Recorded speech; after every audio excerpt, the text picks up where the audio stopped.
ئەکادیمیای کوردی کۆڕێک بۆ دکتۆر بەختیار سەجادی ڕێگەخات.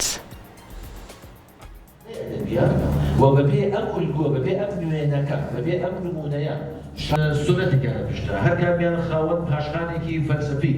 ئەکادیمیای کوردی کۆڕێکی بۆ دکتۆر بەختیار سەجادی ڕێکخست. لە چوارچێوەی کۆڕ ئەکادیمیەکانی خۆیدا ئەکادیمیای کوردی کۆڕێکی بۆ دکتۆر بەختیار سەجادی لەبارەی ڕخنەی ئەدەبی ڕێکخست. لە کۆڕەکە دکتۆر بەختیار سەجادی باسێکی ئەدەبیاتی کوردی و میتۆدەکانی ڕخنە و شێوازی وەڵامە ئەدەبی و فەرهەنگیەکانی نەو شاعیران و نووسەرانی کوردی کرد. وتیشی ڕخنەی ئەدەبی ڕەوتێک و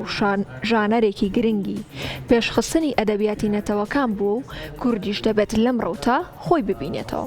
لە لێدوانێک بۆ کورسات مەگەزین دکتۆر ڕێبوار سوێیلی نووسەر ئاماژەی بە گرنگی بابەتی ڕخنەی ئەدەبی کرد کە شاعیرانی پێشووتر کاریان لەسەر کردو و بە بەرهەمە هونەریەکانیان بایەخی زۆریان پێداوە. ئێستا لەسەر ئەمە بەشی مە قسەکانی من دوو بەش بوو کە بەشی یەکەمی دوو لە خەڵکانی تووڕە کەرەکتەرەکە داوی گابریێل ئەوکا ئەوک یعنی بیر و ڕای شاعیرانی گەورەی کورد لەسەر شعری یەکتری ئەکرێ سەرەتایەک بێ بۆ ڕخنەی ئەدەبی چونکە بۆ نمونە حاجی قادر کە باسی شعری نالیەکە وەکوە شعری نالی هەڵسەنگێنێ بەهای بۆ دائانێ ئەی خاتە شوێنی خۆی و هەروەها لە سەدەی بیستەما ئێمە ئەمین فەیزیمان هەیە کە کۆمەڵی شاعری کوردی کۆ کردوێتەوە قسەیان لەسەرەکە ئەمانیش بە سەرەتایەک بۆ ڕخنەی ئەدەبی کوردیدا ئەندرێت تا ئەگەینە